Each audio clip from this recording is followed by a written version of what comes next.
ఈ రోజే డౌన్లోడ్ చేయండి. మీ ఫేవరెట్ షోస్ చూడండి. అవునే, మరో 4 రోజుల్లోనే పెళ్లి. అబ్బాయే. లవ్ మ్యారేజే. ఇద్దరు లవ్ చేసి మ్యారేజ్ చేసుకుంటున్నారు. నీకు ఆల్రెడీ చెప్పాను కదా. ఇదిగో పెళ్లికి నువ్వు నీ ఫ్యామిలీ తప్పకుండా రావాలి. నీకు గుర్తుంటుంది కదా, అస్సలు మర్చిపోకు.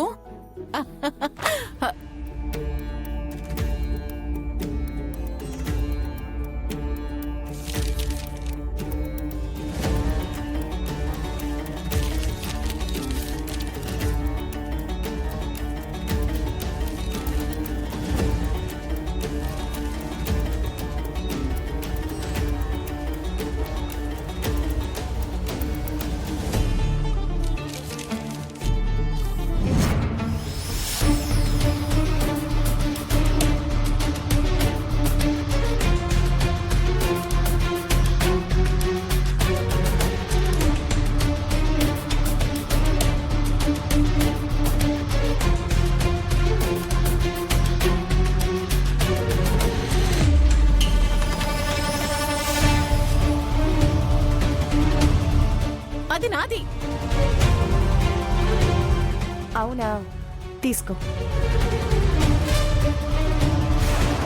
ఏంటిది? అగ్రిమెంట్లో ఉంది.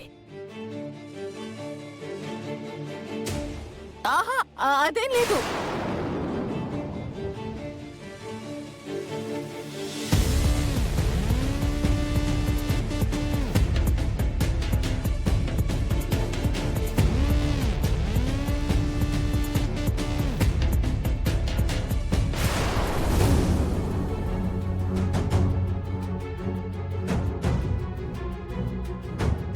తల్లి కూతురులిద్దరు ఇంత మోసం చేస్తారా?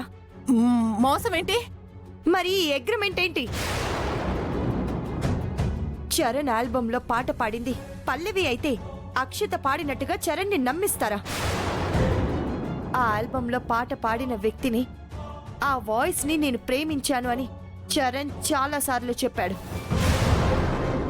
మరి ఆ వాయిస్ పల్లవిదైతే చరణ్ ఎవరిని ప్రేమించినట్టు? పల్లవి అవసరాన్ని ఆసరాగా చేసుకుని డబ్బులిచ్చి దాన్ని వాడుకుంటారా? నేనెవ్వరిని వాడుకోలేదు, ఎవరిని మోసం చేయలేదు. అక్షిత చరణ్ ని ఇష్టపడింది. అక్షిత బాగా పాడుతుందని చరణ్ నమ్మకం.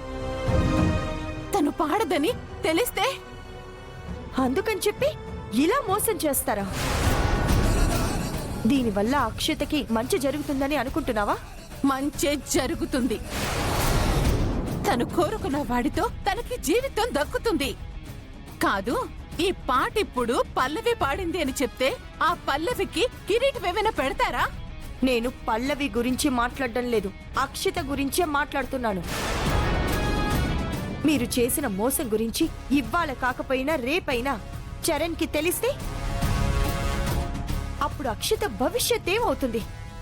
1000 అబద్ధాలాడైనా పెళ్లి చేయమన్నారు కదా.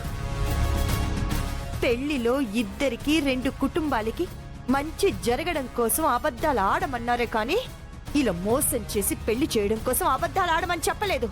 అయితే ఇప్పుడేమంటావ్?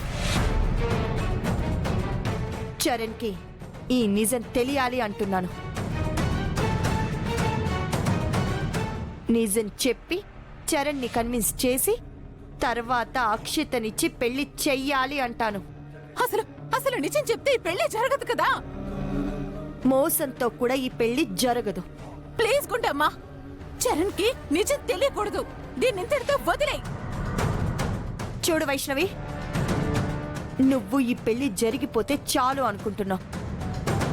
కానీ నేను దాని తర్వాత వచ్చే పరిణామాల గురించి ఆలోచిస్తున్నాను. అక్షిత భవిష్యత్తు గురించి ఆలోచిస్తున్నాను. నిజాన్ని చెప్పి చరణ్ ని కన్విన్స్ చేస్తేనే వాళ్ళిద్దరు హ్యాపీగా ఉంటారు. లైఫ్లో అక్షిత హ్యాపీగా కాపురం చేసుకుంటుంది. మీరు అబద్ధంతో తన జీవితాన్ని నాశనం చెయ్యొద్దు. చరణ్తో నేను మాట్లాడతాను. నేను ఇప్పుడే వెళ్ళి తనతో నిజం చెప్పేస్తాను. గుండమ్మా, ఈ గుండమ్మేంటి నిజం చరణ్ కి చెప్పేస్తాను అంటుంది. ఈ విషయం చెప్తే చరణ్ అక్షితని పెళ్లి చేసుకోడే. ఇప్పుడు ఎలాగా? ఏం చేయాలి?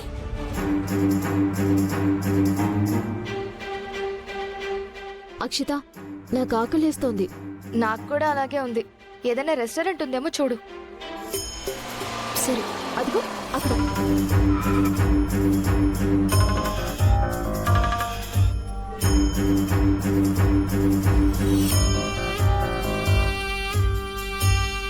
ఇక్కడొద్దు.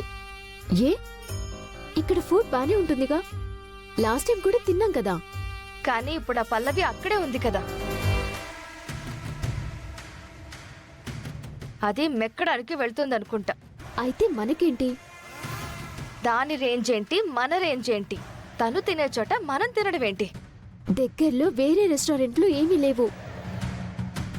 అయినా కలిసి ఒకే ఇంట్లో ఉంటున్నాం, కలిసి ఒకే కాలేజ్లో చదువుతున్నాం, కలిసి ఒకే రెస్టారెంట్లో తింటే తప్పొచ్చిందా? నాకే కౌంటర్ ఇస్తున్నావే. పాయింటే కదా. అసలు నాకు తట్టనే లేదే. అయితే ఇక్కడే తిందామంటావు. హా, అయితే దిగు.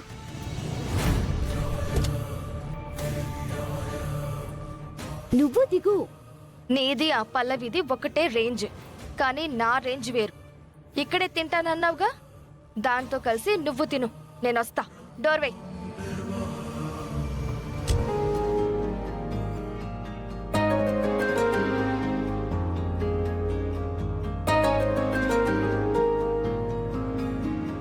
పల్లవి, గీత, ఏంటి గీత నువ్వు ఒకదానివే వచ్చావేంటి? అక్షితది. నీతో పాటు అక్షిత కూడా ఉండాలి కదా. ఇక్కడి వరకు వచ్చింది. ఆకలేస్తుంది, రెస్టారెంట్లో తిందామని అన్నాను. సర్లే అని కారాపింది. నిన్ను చూసి నేను రాను అంది. అదేంటి? ఆవిడ గారి రేంజ్ వేరంట. ఓ సర్లే, అంత రేంజ్ వాళ్ళతో మనకెందుకులే కానీ మనం తిందాం. ఏం తింటావు? నువ్వేం చెప్పావు? నేను దోశ చెప్పాను. బేరో మేడం, ఇంకో దోశ. ఇంకో dosa. What you want sir? Purse. Sorry, 2 నిమిషాలు ఆగు, ఆర్డర్ చెప్తా. Okay sir.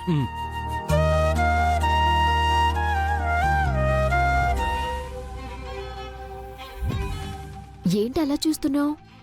అతన్ని చూస్తుంటే ఏదో తేడాగా కనిపిస్తుంది. ఏ, సరిగ్గా చూడు. జెంటిల్మెన్ లాగా ఉంటేను ఏంటి తేడా?